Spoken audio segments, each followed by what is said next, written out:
अस्सलामुअलैकुम, मेरा नाम सैयद मोहम्मद चैनल पर बहुत बहुत खुश आमदेद स्वागत है। जो नए वो चैनल को ज़रूर सब्सक्राइब करें, वीडियो को लाइक एंड शेयर ज़रूर करें। बिहार मदरसा शिक्षक बहाली 2025 बहाली को लेकर आई बड़ी अपडेट। आज मैं आपको इस वीडियो में बताऊंगा कि बिहार मदरसा बोर्ड में बहाली होगी या फिर नहीं होगी। अगर होगी तो कब तक होगी, क्या प्रोसेस रहने वाला है, क्या आपसे क्वालिफ़िकेशन मांगा जाएगा, नई नियमावली से होगी या फिर पुरानी नियमावली से होगी। पूरी जानकारी मैं आपको इस वीडियो में दूंगा। वीडियो को आपको लास्ट तक देखना है, कहीं पर भी आपको स्किप नहीं करना है। सबसे पहले आप सभी का बहुत बहुत शुक्रिया दिल की गहराइयों से, क्योंकि आप लोगों ने मुझे इतना ज़्यादा सपोर्ट दिया, इतना ज़्यादा प्यार दिया कि आज हमारे पास सिल्वर प्ले बटन भी आ चुका है। ये आपके प्यार की वजह से, आपके सपोर्ट की वजह से मैं यहाँ तक आ पहुँचा। आगे भी आप लोग जो है सपोर्ट बनाए रखें। इंशाअल्लाह जल्द से जल्द जो है 1 मिलियन की फैमिली हो जाएगी, अगर आप लोगों ने इसी तरीके से सपोर्ट किया, इसी तरीके से प्यार दिया तो। अब बात ये आती है कि बहाली होगी या फिर नहीं होगी, क्योंकि आपको पता है कि 5 मार्च 2025 को विधानसभा में शिक्षा मंत्री सुनील कुमार साहब ने एक बात कही थी कि 20 दिनों के अंदर में बहाली का प्रोसेस शुरू हो जाएगा और पोर्टल भी बन जाएगा। मार्च चला गया, अप्रैल, जून, जुलाई, उसके बाद जो है पोर्टल आपका बन के तैयार हो गया। जैसे ही पोर्टल बना उसके बाद कुछ दिनों के बाद जो है कि हफ्ता भी नहीं, यानी कि 4 से 5 दिनों के अंदर में जो है जिलावार लिस्ट को भी अपडेट कर दिया गया। इसमें बताया गया कि सहायक की बहाली होगी, हाफिज़ लेवल की बहाली होगी, मौलवी लेवल की बहाली होगी, आलिम फाजिल लेवल की बहाली होगी और अलग अलग जो है पद निकाले गए।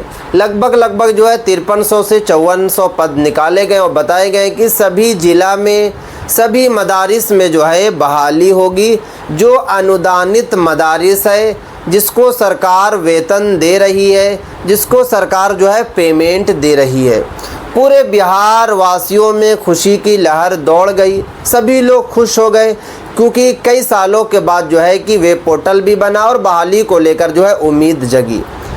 उसके बाद फिर से अपडेट निकली कि जल्द से जल्द जो है बहाली हो जाएगी। जो आपके चेयरमैन है सलीम परवेज़ साहब ने ये बात भी कही कि इस बहाली का जो प्रोसेस है जल्द से जल्द शुरू कर दिया जाएगा। बट आपको पता है कि आज कितना दिन हो गया, 1 महीने से भी ज़्यादा हो गया वेब पोर्टल बने हुए, जिलावार लिस्ट बनी हुई, उसके बाद अभी तक कोई अपडेट नहीं आई। बट अब जो अपडेट निकल कर आ रही है वो काफ़ी बुरी अपडेट है। सुनने के बाद हो सकता है कि आप लोगों को भी काफ़ी ज़्यादा बुरा लगे, क्योंकि जो मैं आपको बताता हूँ वो लगभग जो है 90% वही होता है। मैंने आपको पहले ही बताया था कि वेब पोर्टल जो है विधानसभा चुनाव से पहले बन जाएगा, जिलावार लिस्ट भी आ जाएगी और मैंने एक बात भी बोली थी कि बहाली भी होगी। बट जिलावार लिस्ट तो आ गई, वेब पोर्टल भी तैयार होगा, बट आपकी बहाली नहीं आई। तो अब जो अपडेट निकल कर आ रही है कि बहाली जो है वो आपकी बिहार विधानसभा चुनाव के बाद होगी। अब ऐसी अपडेट क्यों निकल कर आ रही है, तो पहले आपको समझना होगा। आपको पता है कि अभी बिहार विधानसभा का चुनाव है, चुनाव में बिल्कुल भी टाइम नहीं है।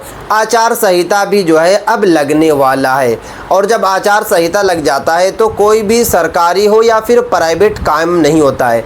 प्राइवेट जो होता है वो थोड़ा बहुत हो जाता है, बट सरकारी जो है बिल्कुल भी काम नहीं होता है। प्राइवेट का मतलब ये कि जो थोड़ा बहुत काम है वो सरकार उसे करवा देती है, बट सरकारी पूरी तरीके से जो है बंद हो जाता है। तो अब बात ये आती है कि असल में बहाली क्यों नहीं हो रही है, वजह क्या है।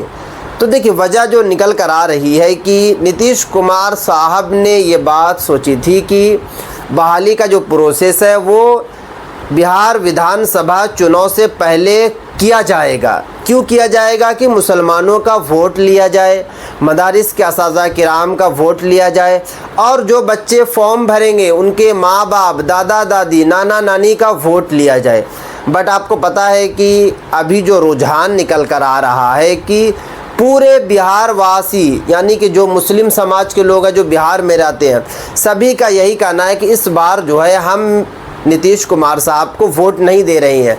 वजह आप सभी को पता है कि नीतीश कुमार साहब ने वक्फ बिल का समर्थन किया, और जब से वक्फ बिल का समर्थन किया उसके बाद से मुस्लिम समाज के लोगों का एक ही बात कहना है, एक ही नारा है कि हम नीतीश कुमार साहब को जो है वोट नहीं देंगे। नीतीश कुमार साहब को भी ये बात समझ में आ गई, तो अब उनको लग रहा है कि अगर हम बहाली भी निकाल देते हैं तो कोई बड़ा मुझे फ़ायदा नहीं होने वाला है, तो इसीलिए जो है कि बहाली की जगह पर हम जो है कोई और काम करवा दें जिससे वोट बैंक बने और मुझे फ़ायदा हो। ये अपडेट निकल कर आ रही है, और ये कोई गलत अपडेट नहीं है, बिल्कुल जो 100% यही। अगर आप भी गहराइयों से सोचिएगा, आप भी जो है गहराई से सोचिएगा तो ये बिल्कुल सच है, क्योंकि नीतीश कुमार साहब ने सोचा कुछ था और अभी उल्टा उसका हो रहा है।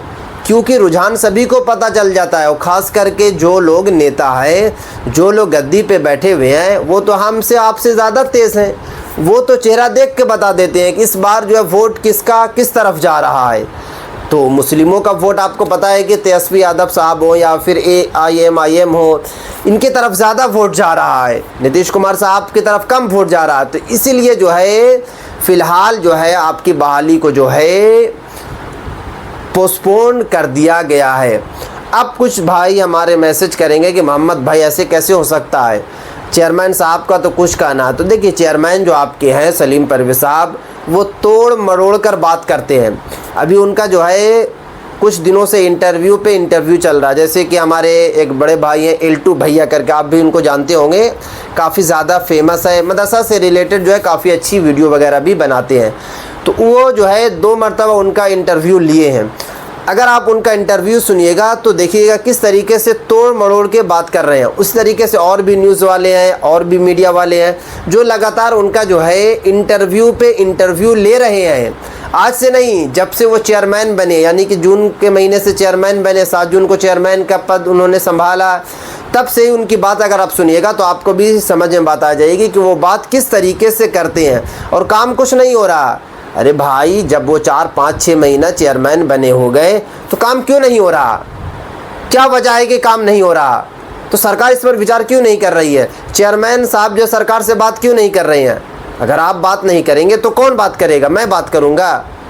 अरे आपका हक है, आप जो है चेयरमैन है, आपका ज़्यादा हक है। मदारिस के असातिज़ा किराम को इंसाफ दिलवाइए।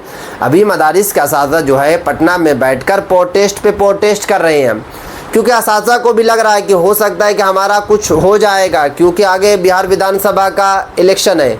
मगर कहाँ कुछ हो रहा? जब इलेक्शन शुरू हो जाएगा, जब आचार संहिता शुरू हो जाएगा, तब काम होगा। तो सरकार को इस पर थोड़ा सा विचार करना पड़ेगा। और ख़ास करके मैं जो है रिक्वेस्ट करता हूँ नीतीश कुमार साहब से, और ख़ास करके हमारे जो चेयरमैन हैं सलीम परवेज़ साहब से, कि आप भी जो है थोड़ा सा ध्यान दीजिए। तो ये थी आज काफ़ी इंपॉर्टेंट।